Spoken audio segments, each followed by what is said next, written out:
Last লেকচারে আমরা prime numbers পড়েছি।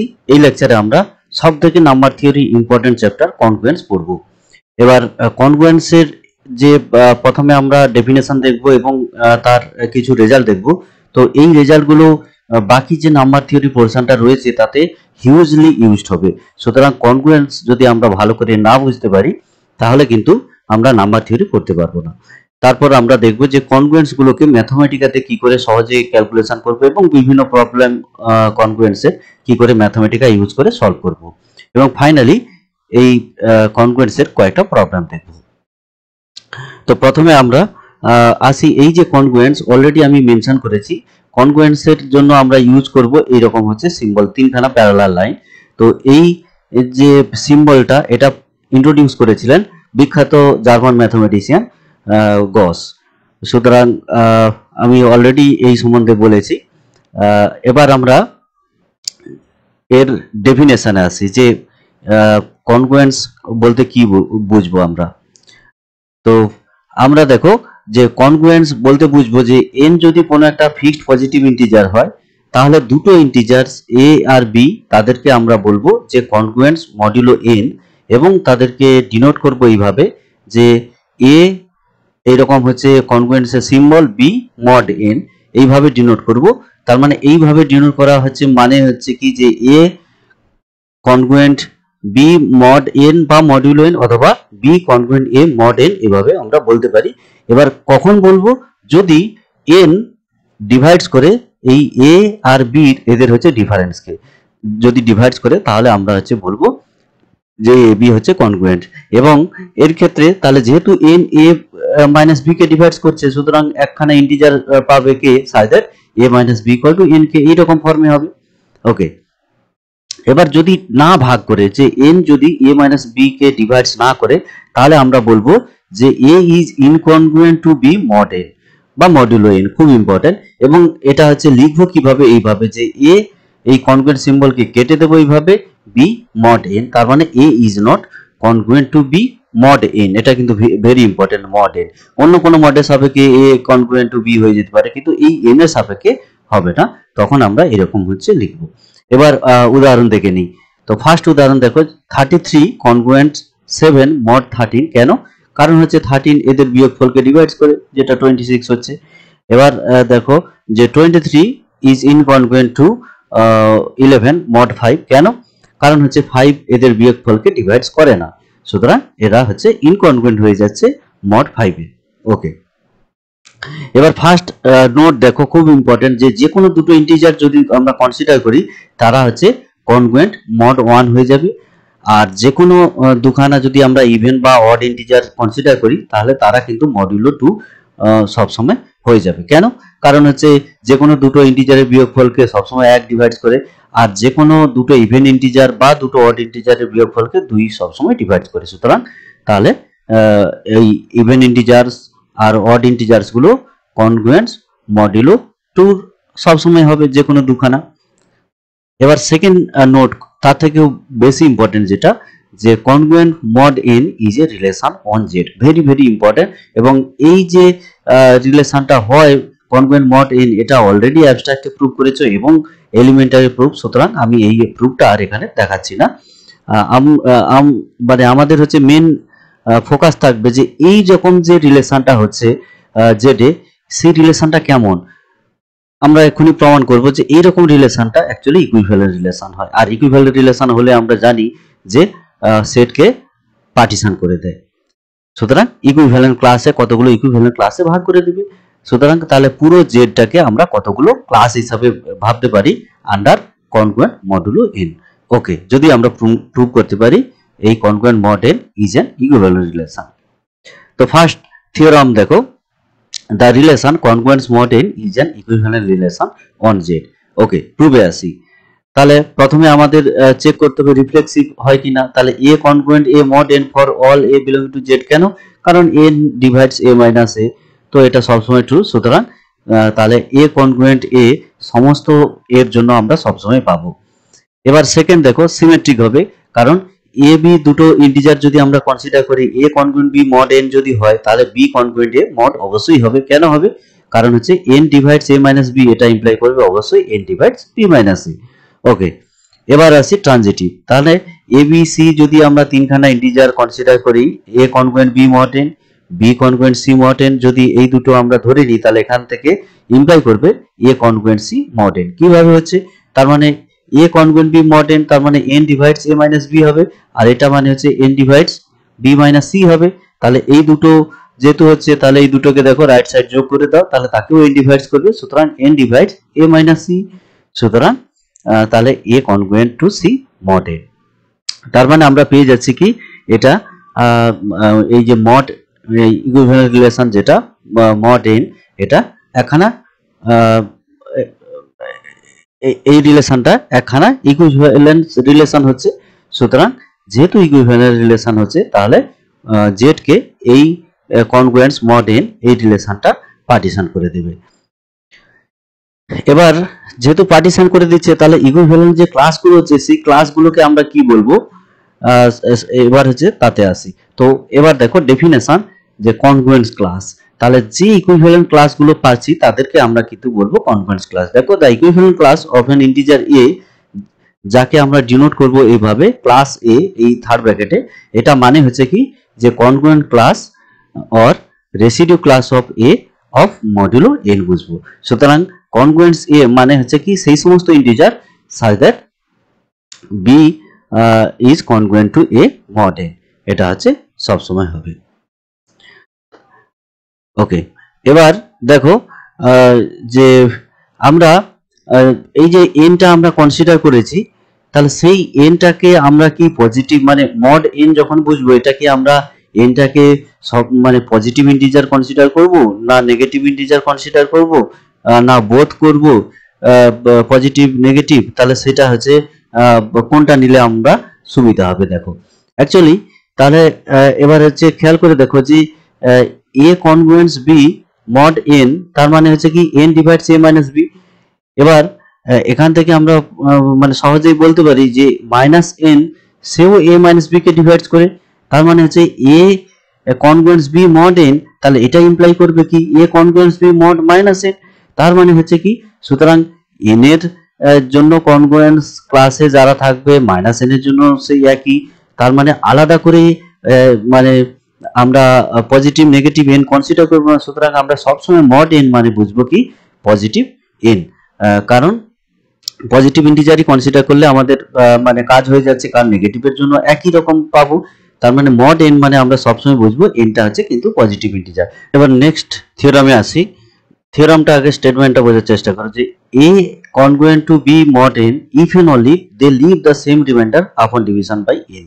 অর্থাৎ a আর b যদি n এর সাপেক্ষে কনগ্রুয়েন্ট হয়, অর্থাৎ মডুলো n এ যদি কনগ্রুয়েন্ট হয়, তাহলে a কে n দিয়ে ভাগ করলে যে রিমাইন্ডার থাকবে b কে n দিয়ে ভাগ করলেও সেম রিমাইন্ডার থাকবে। Very important. এবং এই যে থিওরামের স্টেটমেন্ট, এটা ইউজ করে কিন্তু আমরা পরে কনগ্রুয়েন্স মানে ক্যালকুলেশন করার জন্য কনগ্রুয়েন্সের এটা কিন্তু খুব ইম্পর্টেন্ট একখানা টুল।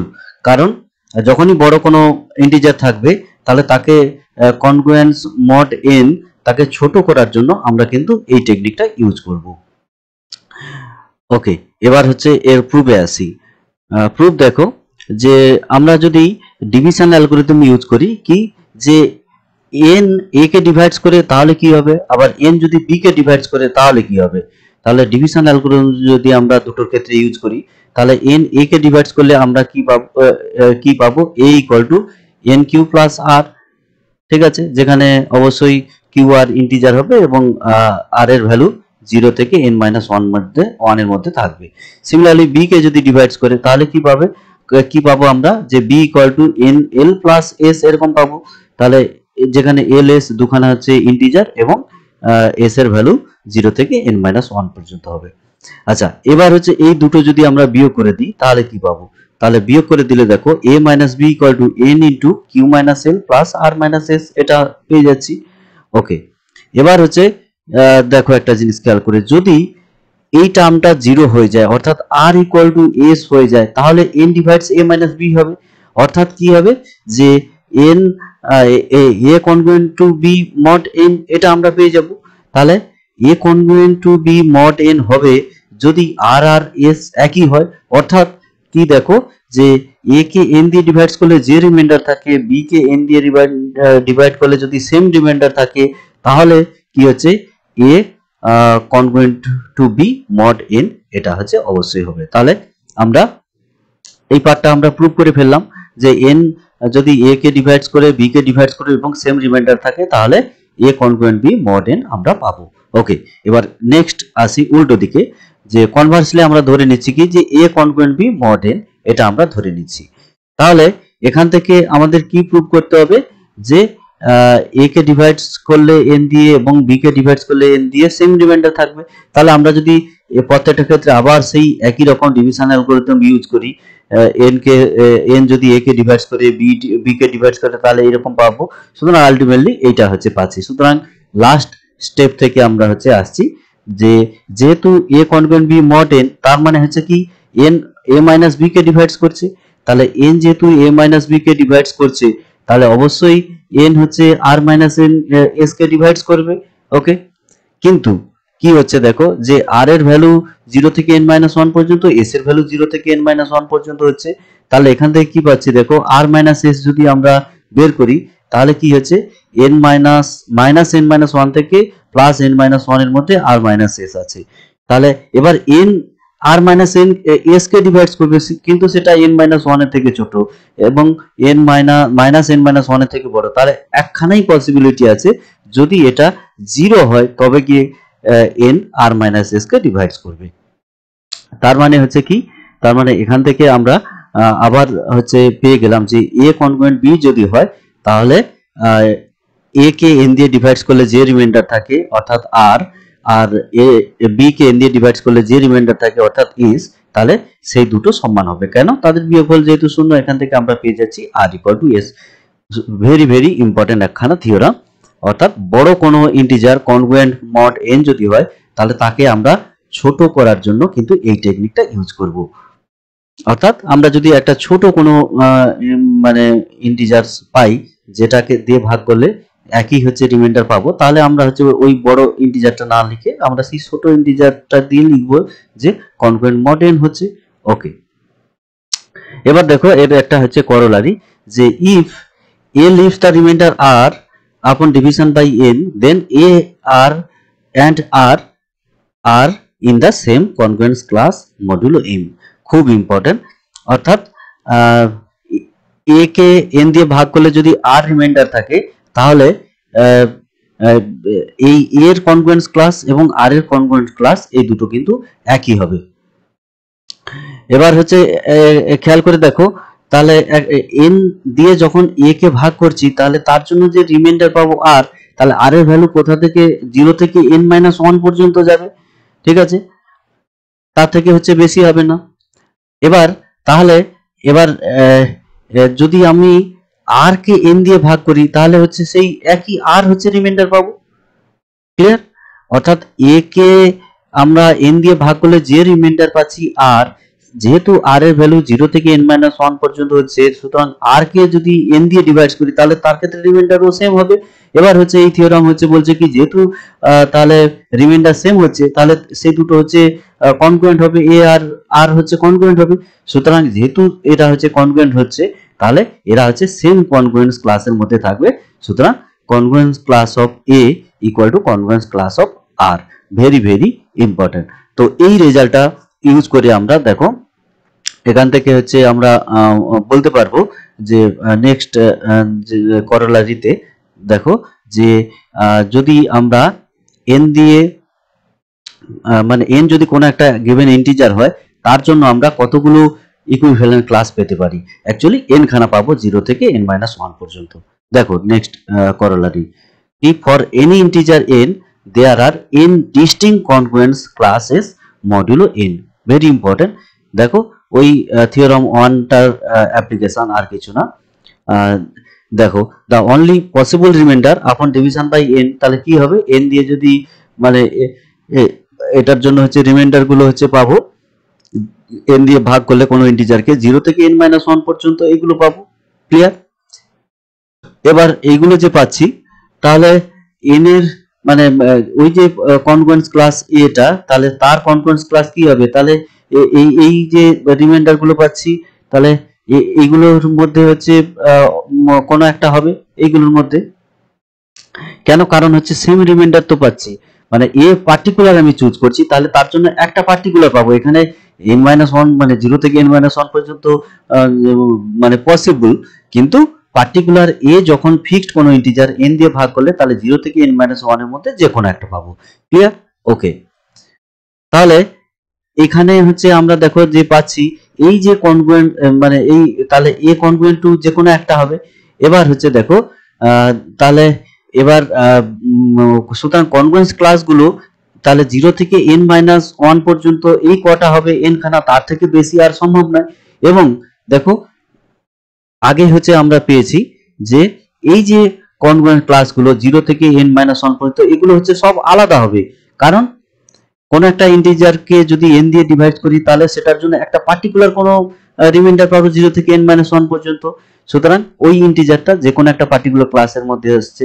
আবার যদি ডিফারেন্ট আর একটা ইন্টিজার নিই, তাহলে n দিয়ে যদি ভাগ করি তাহলে অন্য একটা হচ্ছে রিমাইন্ডার পাবো, সেটা আছে 0 থেকে n-1 পর্যন্ত। তাহলে সেই ইন্টিজারটা ওই ইকুইভ্যালেন্ট ক্লাসের মধ্যে হবে। অর্থাৎ এই যে 0 থেকে n-1 পর্যন্ত যে ইকুইভ্যালেন্ট ক্লাসগুলো হচ্ছে, এগুলো কিন্তু প্রত্যেকটা ডিস্টিংক্ট হবে।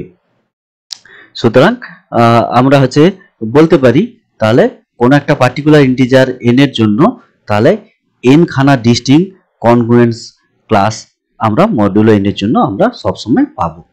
ওকে, এবার নেক্সট ডেফিনেশন দেখো যে কমপ্লিট রেসিডিউ সিস্টেম বলতে কি বুঝবো আমরা, যে কমপ্লিট রেসিডিউ সিস্টেম মানে হচ্ছে কি, যে একটা সেট অফ কনগ্রুয়েন্স ক্লাস, তাকে আমরা হচ্ছে বলবো কমপ্লিট রেসিডিউ সিস্টেম যদি any integer belong to one of the congruent classes in the set হয়। অর্থাৎ কি, যে কোনো ইন্টিজার আমরা কনসিডার করলাম, তাহলে সেই ইন্টিজারটা এই যে সেট আমরা কনসিডার করছি এর যে কোনো একটা মেম্বারের সঙ্গে কনগ্রুয়েন্স হবে, তাহলে আমরা তাকে বলবো কমপ্লিট রেসিডিউ সিস্টেম। এবং যার অলরেডি একটা উদাহরণ হচ্ছে কি, যদি আমরা n দিয়ে ভাগ করি তাহলে 0 থেকে n-1 পর্যন্ত এই যে n খানা কনগ্রুয়েন্ট ক্লাস পাবো, তাহলে এটা হচ্ছে complete set of complete residue system হয়ে যাচ্ছে। ওকে, তাহলে দা সেট, এবার সেই ক্লাস অনুযায়ী আমি ডিফাইন করছি, তাহলে 0 ক্লাস 1 ক্লাস থেকে এটা n-1 ক্লাস পর্যন্ত, তাহলে এগুলো হচ্ছে একটা এক্সাম্পল কমপ্লিট রেসিডিউ সিস্টেম। কার জন্য? n এর জন্য। অর্থাৎ n দিয়ে যদি ভাগ করি তাহলে আমরা এই n খানা কমপ্লিট রেসিডিউ সিস্টেম আমরা সবসময় পাবো। অর্থাৎ এই সেটের যে কোনো একটা ক্লাসের মধ্যে যে কোনো ইন্টিজারকে আমরা কনসিডার করি না কেন, সে অবশ্যই হচ্ছে এই 0 থেকে n-1 পর্যন্ত যে ক্লাস তার মধ্যে অবশ্যই থাকবে। ওকে, তাহলে এবার এই যে কমপ্লিট রেসিডিউ সিস্টেম n এর জন্য আমরা সাধারণত zn দিয়ে ডিনোট করি, এবং এটা অ্যাবস্ট্রাক্ট অ্যালজেব্রায় অলরেডি করেছো যে zn মানে মডুলো ক্লাসের যদি যোগফলগুলো মানে ডিফাইন করি আমরা এডিশন, তাহলে সেখান থেকে আমরা প্রুভ করতে পারবো এটা একখানা গ্রুপ হয়। যাই হোক, তাহলে zn কে আমরা এরকম হচ্ছে 0 থেকে n-1 পর্যন্ত ক্লাস, এগুলো আমরা অ্যাবস্ট্রাক্ট অ্যালজেব্রাতে ডিনোট করেছি, এবং এর গ্রুপ প্রপার্টি আমরা ডিটেলসে আমরা আলোচনা করেছি।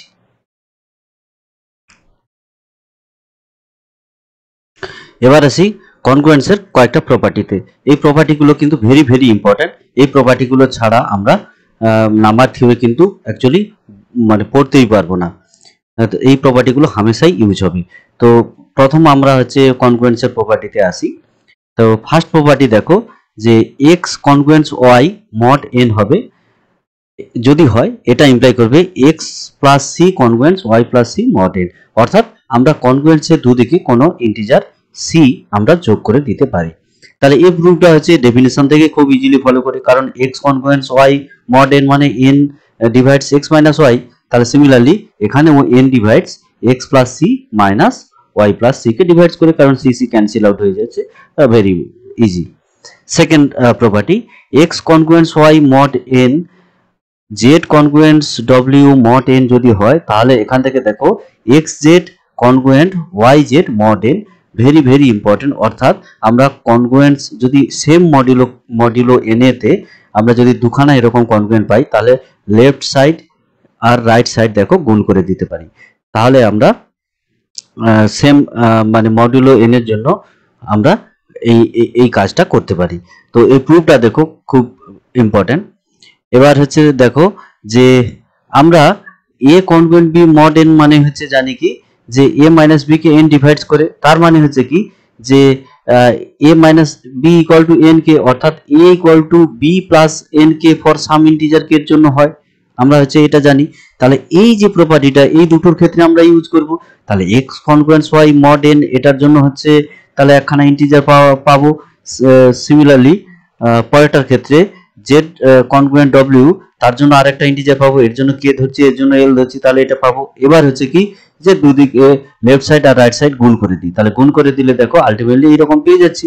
তাহলে এটা যেই পেলাম তাহলে এখান থেকে আমরা কি পাচ্ছি, তাহলে N divides X Z minus Y W কে হচ্ছে ভাগ করছে, অর্থাৎ এখান থেকে আমরা পাচ্ছি যে X Z congruent Y W mod N, এটা আমরা পেয়ে যাচ্ছি। তো ভেরি ইম্পর্টেন্ট। তাহলে সেম মডিউলেতে আমরা দুখানা পেলে লেফট লেফট আর রাইট রাইট গুণ করে দিতে পারি। এবার থার্ড প্রপার্টি দেখো, x congruence Y mod N এটা ইমপ্লাই করবে কি যে দুদিকে আমরা যে কোনো ইন্টিজার গুণ করে দিতে পারি, তাহলে এই একই হচ্ছে মডিউলো এনে এই কাজটা আমরা করতে পারছি। এবার দেখো এর প্রুফও দেখো, তাহলে একই হচ্ছে সিমিলার প্রুফ এটা কি, কারণ এই যে দুই যে প্রুফ করেছি তাতে আমরা যদি জেড ডব্লিউ সি বসিয়ে দিই তাহলে দেখো এটা হচ্ছে চলে আসছে, সুতরাং তাহলে কোনো সমস্যা নেই। ওকে, এবার হচ্ছে ফোর্থ প্রপার্টি দেখো, x congruence Y mod N imply করবে X to the power K congruent Y to the power K mod N for all K belonging to N, অর্থাৎ যে কোনো ন্যাচারাল নাম্বারের জন্য আমরা কনগ্রুয়েন্সের এই যে সিম্বলের দুদিকে আমরা পাওয়ার আমরা বাড়াতে পারি। তাহলে এই প্রুফটাও দেখো 2 নম্বর থেকে ফলো করে যাচ্ছে। কি করে ফলো করছে, আমরা যদি এটা হচ্ছে এখানে হচ্ছে বসিয়ে দিই যে এই যে জেড এর পরিবর্তে এক্স আর ডব্লিউর পরিবর্তে ওয়াই, তাহলে আমরা কি পেয়ে যাচ্ছি দেখো, লেফটে পেয়ে যাবো এক্স স্কোয়ার, রাইটে পেয়ে যাবো ওয়াই স্কোয়ার। তাহলে এইভাবে আমরা পাওয়ার ধীরে ধীরে বাড়িয়েই যাব। তাহলে আমরা হচ্ছে এই যে কোনো কের জন্য এই রকম হচ্ছে আমরা রেজাল্ট পেয়ে যাব। ওকে, ভেরি ইম্পর্টেন্ট, এটা আমাদের হচ্ছে কাজে লাগবে। 5 নম্বর প্রপার্টি দেখো, x congruence Y mod N এটা ইমপ্লাই করবে কি যে কোনো পলিনোমিয়াল ফাংশন যদি এফ হয় তাহলে আমরা দুদিকে সেই মানে পলিনোমিয়াল ফাংশনটাও কনসিডার করতে পারি, ঠিক আছে। এবং হচ্ছে পলিনোমিয়াল ফাংশনের কোএফিসিয়েন্ট গুলো কিন্তু ইন্টিজার হতে হবে। তো এই প্রুফটা দেখো ফলো করে যাচ্ছে কোথা থেকে, কারণ আগে যে প্রুফগুলো করেছি তা সেগুলো যদি আমরা প্রত্যেকটা ইউজ করি তাহলে এখান থেকে আমরা পেয়ে যাব খুব ইজিলি, এটা চেক করতে পারো, জটিলতা কিছু নেই। কারণ আমরা পলিনোমিয়াল যেহেতু হচ্ছে তাহলে দুদিকে আমরা কনস্ট্যান্ট যোগ করতে পারি, গুণ করতে পারি, তারপরে এখান থেকে আমরা পাওয়ার বাড়াতে পারি দুদিকে, তারপর এটা হচ্ছে কি দুদিকে হচ্ছে যোগ করতে পারি। তাহলে এই প্রপার্টি গুলো ইউজ করলে আলটিমেটলি পলিনোমিয়াল কোনো ফাংশন যদি থাকে যার কোএফিসিয়েন্ট গুলো ইন্টিজার, তার ক্ষেত্রে আমরা এটা ইউজ করতে পারবো। এবার নেক্সট প্রপার্টি দেখো, x congruence Y mod N এটা ইমপ্লাই করবে কি X congruence Y mod D for any divisor D of N, very very important. অর্থাৎ mod X congruence Y mod N ছিল, দেখো এক্স কনগ্রুয়েন্স ওয়াই মড আলাদা একটা ইন্টিজারের জন্য আমরা পেয়ে যাচ্ছি। তাহলে এটা কি করে পাবো, এটা হচ্ছে দেখো খুব মানে এই যে ডিটা এটা কিন্তু ডিভাইজার হতে হবে, কেন ডিভাইজার যদি হয় দেখো খুব সহজে প্রুভ হয়ে যাচ্ছে। তাহলে x congruence Y mod N মানে হচ্ছে কি, তাহলে N divides x minus y হবে। আবার যেহেতু হচ্ছে ডি ডিভাইজার অফ এন হচ্ছে, তাহলে যেহেতু এন এক্স মাইনাস ওয়াই কে ডিভাইডস করছে, সিমিলারলি তাহলে এন কে ডি ডিভাইডস করছে, তার মানে ultimately D X minus Y কে ডিভাইডস করবে, অর্থাৎ X congruence Y mod D এখান থেকে পেয়ে যাব। ওকে, তাহলে মডটা আমরা চেঞ্জ করে ফেলতে পারলাম।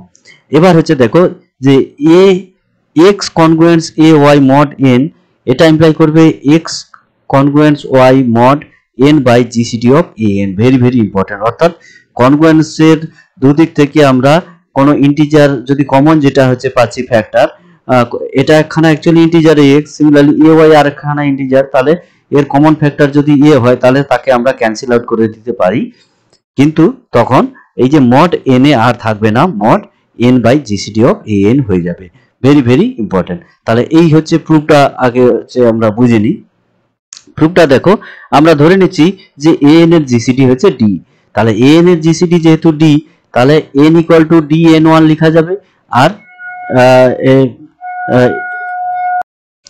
আর A equal to D A one, আর এখানে যেখানে এন ওয়ান এ ওয়ান দুখানা ইন্টিজার, যারা হচ্ছে কিন্তু কো প্রাইম হবে, কারণ কো প্রাইম যদি না হয় তাহলে জিসিডি এ আর এন এর সেটা হচ্ছে বেড়ে যাবে। ওকে, তাহলে আলটিমেটলি আমরা এটা হচ্ছে পেয়ে গেলাম। এবার হচ্ছে দেখো, তাহলে N divides A x minus A Y, কেন? কারণ হচ্ছে এটা দেওয়া আছে বলে। তাহলে এন ডিভাইডস হচ্ছে করছে এ ইন্টু এক্স মাইনাস ওয়াই। এবার এখানে হচ্ছে এন এর ভ্যালু হচ্ছে যদি আমরা বসিয়ে দিই, এন এর ভ্যালু হচ্ছে কত, হচ্ছে ডি এন ওয়ান। তাহলে এখানে হচ্ছে ডি এন ওয়ান, তাহলে এন যেহেতু একে ডিভাইডস করছে, তাহলে সিমিলারলি তাহলে ডি এন ওয়ান কাকে ডিভাইডস করবে, একে ডিভাইডস করবে। আবার এর ভ্যালু আমরা যদি বসিয়ে দিই, তাহলে ডি এর পরিবর্তে এখানে হচ্ছে যদি ডি এ ওয়ান বসিয়ে দিই, তাহলে আলটিমেটলি ডি ডি কেটে যাবে, অর্থাৎ N one divides A one into X minus Y. তাহলে এটা ইমপ্লাই করবে কি N one divides x minus Y. কেন? কারণ এ ওয়ান আর এন ওয়ান হচ্ছে কো প্রাইম হয়ে যাচ্ছে, সুতরাং এন ওয়ান কাকে ডিভাইডস করছে, এক্স মাইনাস ওয়াই। এবং এন ওয়ানটা মানে কি, এন ওয়ানটা মানে হচ্ছে এন বাই ডি, অর্থাৎ এই জিনিসটা N by GCD of A N. তাহলে আলটিমেটলি আমরা কি পেয়ে যাব, তাহলে x congruence Y mod N one, অর্থাৎ mod N by GCD of A N. Okay, very important. এবার নেক্সট রেজাল্ট দেখো, x congruence A Y mod N, এটা ইমপ্লাই করবে x congruence Y mod N, অর্থাৎ মডটা সেম থাকবে, এটাকে cancel out করতে পারবো যদি GCD of A N one হয়। তাহলে এটা কিছু নেই, এই যে এই আগের যে প্রুফ 7 নম্বর প্রুফ থেকে এটা ডাইরেক্ট ফলো করছে, অর্থাৎ জিসিডিটা যেহেতু ওয়ান, তাহলে এখানে ওয়ান হয়ে যাবে, সুতরাং এই মড এনটা আর হচ্ছে চেঞ্জ হবে না। ওকে, এবার নেক্সট দেখো রেজাল্ট, যে এক্স কনগ্রুয়েন্স ওয়াই যদি মড এম আই হয়, যেখানে এম আই হচ্ছে কি, যে ইন্টিজার বা আমরা হচ্ছে এম ওয়ান থেকে এম আর পর্যন্ত যদি আমরা কনসিডার করি, তাহলে এখান থেকে আমরা বলতে পারবো যে এক্স কনগ্রুয়েন্স ওয়াই মড তাদের এলসিএম এর সঙ্গে সমান হবে। অর্থাৎ x y congruence mod m i যদি দেওয়া থাকে, অর্থাৎ সিস্টেম অফ এরকম হচ্ছে কনগ্রুয়েন্স আমাদের দেওয়া থাকে, তাহলে সেখান থেকে এক্স কনগ্রুয়েন্স ওয়াই এই মড এম আই এর পরিবর্তে আমরা তাদের এলসিএম দিয়েও রিপ্লেস করতে পারি। তাহলে এই প্রুফটা এলসিএম এর প্রপার্টি থেকে ফলো করে, এই প্রুফটা আমি আর দেখাচ্ছি না, ভেরিফাই করে দেখো, এটা পেরে যাবে। সুতরাং এর আর ডিটেলসের প্রুফে আমি যাচ্ছি না। ওকে, এবার নেক্সট রেজাল্টে আসি। Divisibility criteria for 3 or n, অর্থাৎ 3 বা 9 দিয়ে ভাগ করার কি ক্রাইটেরিয়া। অর্থাৎ কোন একটা ন্যাচারাল নাম্বারকে যদি আমরা কনসিডার করি, সেটা 9 দিয়ে ভাগ যাবে বা 3 দিয়ে ভাগ যাবে, কারণ 9 দিয়ে ভাগ গেলে 3 দিয়ে ভাগ যাবে। If and only the sum of its digit in decimal expansion is divisible by 9, অথবা 3 দিয়ে ভাগ যাওয়ার ক্রাইটেরিয়া হচ্ছে ওদের হচ্ছে যে, অর্থাৎ কোনো নাম্বার যদি দেওয়া থাকে, সেই নাম্বারের যে ডিজিট গুলো আছে, যেটা আমরা ডেসিমেল রিপ্রেজেন্টেশনে সাধারণত ধরি, তাহলে সেই ডিজিট গুলোর সামকে যদি 9 দিয়ে ভাগ হয়, তাহলে ওই যে টোটাল যে নাম্বারটা দেওয়া ছিল সেটা 9 দিয়ে ভাগ হবে। আবার হচ্ছে ওদের যে ডিজিট গুলোর সামকে যদি 3 দিয়ে ভাগ যায়, তাহলে নাম্বারটাকে 3 দিয়ে ভাগ যাবে। তো এর হচ্ছে এগুলো আমরা দেখো স্কুল লেভেলে ইউজ করেছি। এবার হচ্ছে এর প্রুফে আসি। দেখো, যদি আমরা ধরে নিই যে এম একটা কোনো একটা ন্যাচারাল নাম্বার ধরে নিচ্ছি, এবার তাহলে তার ডেসিমেল এক্সপানশন কি রকম হবে, তাহলে এম যেহেতু ন্যাচারাল নাম্বার, তাহলে সেটাকে আলটিমেটলি আমরা এইরকম ফর্মে লিখতে পারবো, যেখানে হচ্ছে এই বি আই গুলো 0 থেকে 10 এর মধ্যে যে কোনো একখানা ইন্টিজার্স হবে। ওকে, এবার তাহলে ডেসিমেল রিপ্রেজেন্টেশন এখানে পেয়ে যাচ্ছি, অর্থাৎ এম যে নাম্বারটা, তার ডিজিট গুলো হচ্ছে এই হচ্ছে তার ডিজিট গুলো, বিকে -1 এরকম করে B1 B0, এই হচ্ছে তার ডিজিট গুলো। তাহলে আমাদের প্রুফ করতে হবে কি, এই যে ডিজিট গুলোর সাম, সেটা কে যদি 9 ভাগ করে তাহলে m কেও 9 ভাগ করবে, আবার উল্টোটা। ওকে, এবার দেখো আমরা ধরে নিচ্ছি s ইকুয়াল টু, অর্থাৎ ডিজিটের সামকে আমরা s ধরে নিলাম। আচ্ছা, এবার হচ্ছে দেখো যে আমরা হচ্ছে জানি কি 10 কনগ্রুয়েন্ট 1 মড 9, কেন? কারণ হচ্ছে 9 10 মাইনাস 1 অর্থাৎ 9 কে ভাগ করছি, এটা পেয়ে যাচ্ছি। তাহলে এটা যেই পেয়ে গেলাম, তাহলে কনগ্রুয়েন্সের যে রেজাল্টগুলো আমরা অলরেডি মানে শিখলাম, সেখান থেকে কি পাচ্ছি, তাহলে দুদিক থেকে আমরা যে কোনো পাওয়ার করে দিতে পারি, আবার হচ্ছে দুদিক থেকে যে কোনো কনস্ট্যান্ট গুণ করে দিতে পারি, যোগ করে দিতে পারি। তার মানে আলটিমেটলি এখান থেকে দেখো এই রকম হচ্ছে ফর্মটা আমরা কিন্তু পেয়ে যাব। ওকে, তাহলে এখান থেকে কি পাচ্ছি দেখো 10 two the power k equal to 1 two the power k মানে 1 কনগ্রুয়েন্ট মড মানে 9, এটা পেয়ে যাচ্ছি যে কোনো ন্যাচারাল নাম্বারের জন্য। ওকে, এবার হচ্ছে ওই রেজাল্টগুলো আমরা ইউজ করব, তাহলে এটা প্রত্যেকটার জন্য পেয়ে যাচ্ছি। এবার হচ্ছে কি এই যে কনস্ট্যান্ট গুলো গুণ করব দুদিকে, তারপর যদি আমরা ফাইনালি যোগ করি কি পাবো দেখো, তাহলে এটা হচ্ছে পেয়ে যাচ্ছি। তাহলে দুদিকে প্রত্যেকটা কে এর জন্য এটা এবং কনস্ট্যান্ট গুলো গুণ করে যোগ করছি, তাহলে কনগ্রুয়েন্স পেয়ে যাব এবং এই ডিজিটের সাম গুলো পেয়ে যাব। ওকে, তাহলে লেফট সাইড আমরা কি পেলাম m, রাইট সাইড পেলাম s, এটা।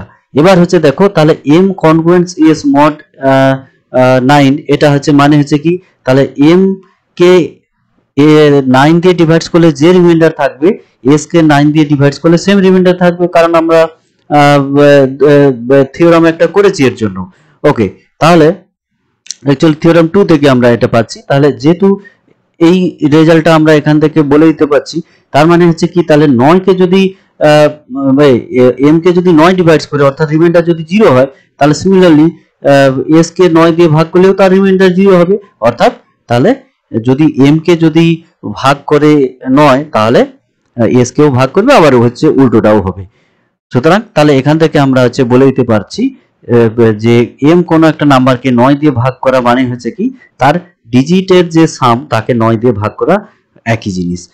একই জিনিস বলতে মানে ভাগ যাওয়ার ক্রাইটেরিয়া, যে তার ডিজিট সামকে যদি 9 ভাগ করে তাহলে নাম্বারটাকেও 9 ভাগ করবে। তাহলে সিমিলারলি এই প্রুফটা আমরা 3 এর জন্য করতে পারি। সুতরাং এটা হচ্ছে আমি আর করছি না, যেহেতু সিমিলার প্রুফ। ওকে, নেক্সট হচ্ছে আরেকটা রেজাল্ট আমরা দেখব। নেক্সট রেজাল্ট হচ্ছে কি 11 দিয়ে ভাগ করার ক্রাইটেরিয়া কি, অর্থাৎ কোনো যদি আমরা একখানা ইন্টিজার নিই, অবশ্যই সাধারণত পজিটিভ ইন্টিজার আমরা কনসিডার করব, কারণ নেগেটিভের জন্য একই। তাহলে 11 দিয়ে ভাগ যাওয়ার ক্রাইটেরিয়া হচ্ছে কি, এর যে ডিজিট গুলো অর্থাৎ ডেসিমেল রিপ্রেজেন্টেশনের যে ডিজিট যেগুলো আছে, তার অল্টারনেটিভ সাইন করে যদি যোগ করি, তাহলে তাকে যদি 11 দিয়ে ভাগ যায়, তাহলে যে নাম্বারটা আমরা কনসিডার করেছি তাকেও 11 দিয়ে ভাগ যাবে এবং উল্টোটাও ট্রু।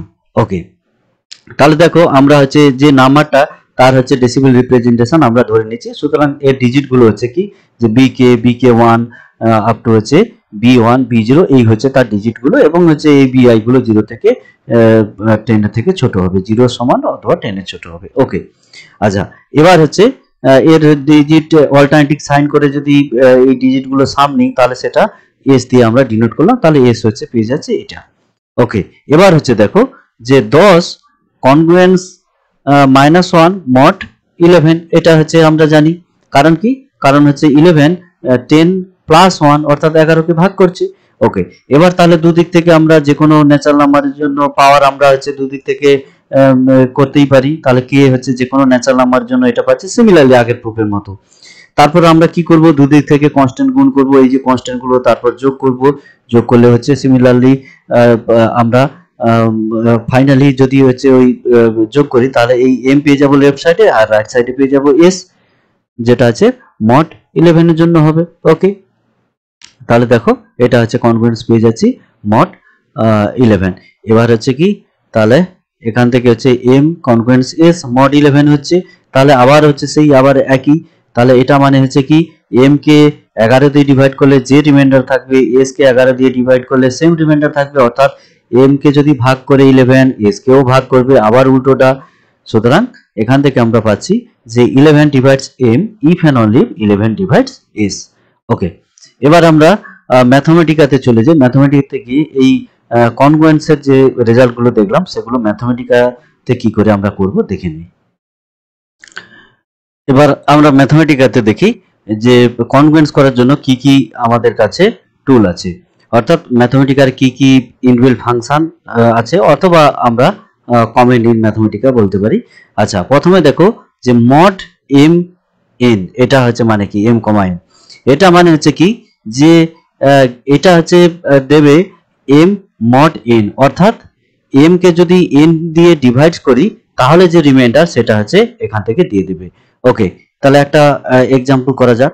তাহলে মড লিখলাম, তাহলে মডে ক্লিক করলাম, এবার হচ্ছে এখান থেকে আমরা এই ফর্মটা নিচ্ছি। ওকে, তাহলে ধরো আমি নিচ্ছি যে 25, তাহলে তাকে যদি আমি 4 দিয়ে ভাগ করি তাহলে হচ্ছে কি রিমাইন্ডার পাবো, অর্থাৎ 25 মড 4, তাহলে কত হবে 1 হবে।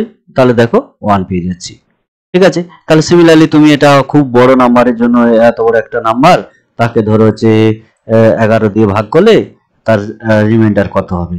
ঠিক আছে, দেখো 2 পেয়ে যাচ্ছি, ইনস্ট্যান্ট পেয়ে যাচ্ছি। আরো তুমি হচ্ছে এটা বড় করতে পারো, এত বড় একখান নাম্বার, এটা হচ্ছে 11 জায়গায় ধরো আমি হচ্ছে করলাম যে 19, তার ভাগ করলে কত হবে, দেখো ইনস্ট্যান্ট দিয়ে দিচ্ছে 7।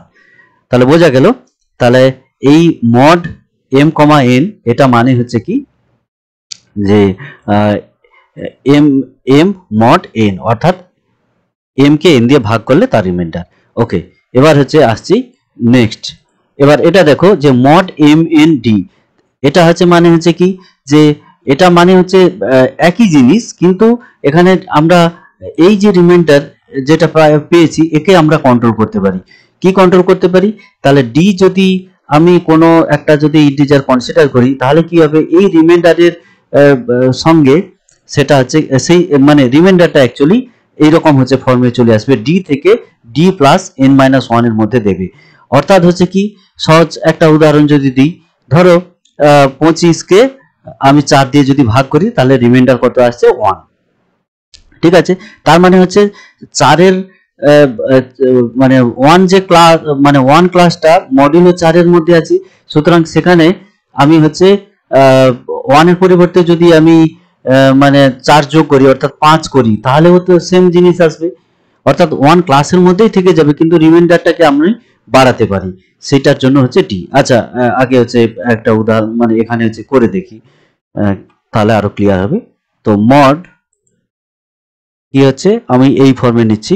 আচ্ছা, উদাহরণ দিচ্ছি, ধরো 25, এখানে হচ্ছে 4 দিয়ে করছি, এবার হচ্ছে D1। আচ্ছা, দেখো কি হয়। তাহলে এর ক্ষেত্রে হচ্ছে কি রিমাইন্ডার যেটা মানে আসবে ডি থেকে D plus N minus one এর মধ্যে হচ্ছে এই রিমাইন্ডারটা পাবো, অর্থাৎ ডি যেহেতু আমরা 1 ধরছি এবং রিমাইন্ডারটা 1 হচ্ছে, এই জন্য এটা দিয়ে দিচ্ছে। এখানে আমি যদি হচ্ছে 2 দিই তাহলে কত হবে বলো, তাহলে 2 দিলে দেখো 5 হয়ে যাচ্ছে, অর্থাৎ তাহলে 1 অ্যাকচুয়ালি রিমাইন্ডার পেতাম। তাহলে এখানে আমি রেজাল্টটা চাইছি কি যে রিমাইন্ডারটা 2 থেকে মানে 2 প্লাস এখানে এন এন এর ভ্যালু 4, অর্থাৎ 2 প্লাস 3 এর মধ্যেই হচ্ছে দিতে হবে। তাহলে দেখো এ কি করে দিয়েছে, তার সঙ্গে 4 যোগ করে দিয়েছে, এরকম পাচ্ছি। তাহলে এটা হচ্ছে এখানে তুমি যদি 2 এর পরিবর্তে হচ্ছে -2 করে দাও তাহলে কি হবে, দেখো 1 পেয়ে যাচ্ছি। কেন, কারণ ডি থেকে D plus N minus one এর মধ্যে 1 পাচ্ছি, সুতরাং এটা হচ্ছে পেয়ে যাচ্ছি। অর্থাৎ এটা কাজে লাগবে মানে অনেক সময় হচ্ছে দেখা গেল যে রিমাইন্ডার নেগেটিভ আসছে, তাকে পজিটিভ করার জন্য আমরা কি করব। ঠিক আছে, তাহলে এটা হচ্ছে মনে রাখো এইভাবে যে ডি মানে হচ্ছে কি ওই এই রেঞ্জের মধ্যে রিমাইন্ডারটা দেবে, ডি থেকে D plus N minus one এর মধ্যে রিমাইন্ডারটা দেবে। ওকে, এবার হচ্ছে খুব আরেকটা ইম্পর্টেন্ট কমেন্টে আসছি, যেটা কি দেখো power mod A B N, অর্থাৎ এটা লেখা মানে হচ্ছে কি, এটা A to the power B কে এন দিয়ে ডিভাইড করলে তার রিমাইন্ডার কত হবে, সেটা হচ্ছে এটা এই কমেন্টটা যদি ইউজ করি বা ম্যাথমেটিক্যাল ফাংশন ইউজ করি তাহলে সেটা আমরা পেয়ে যাব। ওকে, তাহলে এটা হচ্ছে দেখো আমি হচ্ছে একটা হচ্ছে করে দেখি পাওয়ার মড, দেখো পাওয়ার মড আমি লিখলাম এটা, এবার হচ্ছে এই ফর্মটা। তাহলে ধরো হচ্ছে আমি 2, এটা ধরো হচ্ছে করলাম ধরো হচ্ছে 4, অর্থাৎ তাহলে 2 টু দি পাওয়ার 4 হচ্ছে, তাহলে 5 দিয়ে ডিভাইড করলে কত হবে? তাহলে 2 টু দি পাওয়ার 4 কে 5 দিয়ে ডিভাইড করা মানে হচ্ছে কত? 2 টু দি পাওয়ার 4 মানে হচ্ছে 16, 16 কে 5 দিয়ে যদি ডিভাইড করি তাহলে কত হবে? রিমাইন্ডার 1। তাহলে দেখো এটা হচ্ছে পেয়ে যাচ্ছি। সুতরাং এখানে হচ্ছে তুমি খুব বড় হচ্ছে নাম্বার করে দাও, এখানে হচ্ছে এটাকেও বাড়িয়ে দাও, তাহলে ধরো 12 টু দি পাওয়ার এই 23,344 কে 5 দিয়ে ডিভাইড করলে রিমাইন্ডার কত হবে? দেখো ইনস্ট্যান্ট হচ্ছে দিয়ে দিচ্ছে, এটা হচ্ছে 1। তাহলে এখানে হচ্ছে তুমি এর পরিবর্তে হচ্ছে তুমি যদি 3 দাও তাহলে কত হচ্ছে? দেখো 3 পেয়ে যাচ্ছি। সুতরাং তাহলে দেখো যে এর পাওয়ার দিয়ে আবার হচ্ছে কি এখানে হচ্ছে তুমি আবার পাওয়ার ইউজ করতে পারো। ধরো এটা হচ্ছে 2 আছে, এটা হচ্ছে আবার এখানে 3 পাওয়ার আমি হচ্ছে ইউজ করছি, যে এটা যে তার মানে আলটিমেটলি কি 2 two the power 3 two the পাওয়ার 3 কে 5 এর পরিবর্তে এটা ধরো 4 আমি করছি, ডিভাইড করলে কত রিমাইন্ডার হবে? দেখো এখান থেকে 0 হচ্ছে রিমাইন্ডার হচ্ছে পেয়ে যাচ্ছি। তাহলে এখানে যদি 3 এর পরিবর্তে 5 করি তাহলে দেখো রিমাইন্ডার সেই আবার হচ্ছে একই 0 পেয়ে যাচ্ছি। এটাকে যদি আমি 6 করে দিই তাহলে দেখো রিমাইন্ডার 2 পেয়ে যাচ্ছি। তার মানে এটা হচ্ছে কি 2 two the power 3 two the পাওয়ার 5 তাকে হচ্ছে 6 দিয়ে ডিভাইড করলে রিমাইন্ডার কত হচ্ছে? তাহলে এখান থেকে আমরা সহজে পেয়ে যাচ্ছি। অর্থাৎ a two the power b mod n এখান থেকে সব সময় আমরা বের করতে পারবো, যেখানে প্রথম টার্মটা a, পরেরটা হচ্ছে b, সেটা হচ্ছে মড n এর মধ্যে এটা কত হবে পেয়ে যাচ্ছি। তার মানে কি একটা বিশাল বড় নাম্বারকে কি করছে ওই ওই মডিউলো ক্লাসে ছোটতে নিয়ে চলে আসছে। ওকে, এবার নেক্সট যেটা আছে পাওয়ার মড a মাইনাস 1m, তার মানে হচ্ছে কি যে এটা হচ্ছে এখানে এর ইনভার্স হচ্ছে দিবে মডুলো এম এ, এম এর পরিবর্তে এখানে যদি আমি এন এন লিখি তাহলে সেই একই হচ্ছে আবার আমরা বলতে পারবো। অর্থাৎ তাহলে এন মডুলো ক্লাসে এর ইনভার্স এটা যদি আমরা ইউজ করি পেয়ে যাব। ওকে, তাহলে এখানে হচ্ছে আমি লিখছি পাওয়ার মড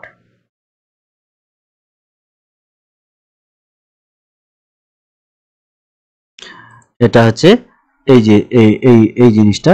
তাহলে ধরো হচ্ছে আমি নিয়েছি হচ্ছে কত 3, এটা হচ্ছে -1 যেমন আছে রাখলাম, এটা হচ্ছে ধরো 5, অর্থাৎ 3 এর 5 মডিউলো ক্লাসের ইনভার্স কত হবে? তাহলে সেটা হচ্ছে এখান থেকে পেয়ে যাব, যেটা হচ্ছে 2। তো এটা অলরেডি আমরা জানি হচ্ছে মানে কনকোয়েন্সের ইনভার্স বলতে কি বোঝে, কি বোঝায়, তাহলে সেই জিনিসটা হচ্ছে এখান থেকে আমরা পেয়ে যাব। ওকে, তাহলে এই ম্যাথমেটিকার এই যে কমেন্টগুলো ইউজ করে আমরা কিন্তু মানে কনকোয়েন্সের অনেক কাজ খুব সহজে করতে পারি। এবার কতগুলো প্রবলেম আমি দিলাম হোম টাস্ক হিসাবে, তো এই প্রবলেমগুলো সলভ করার চেষ্টা করো।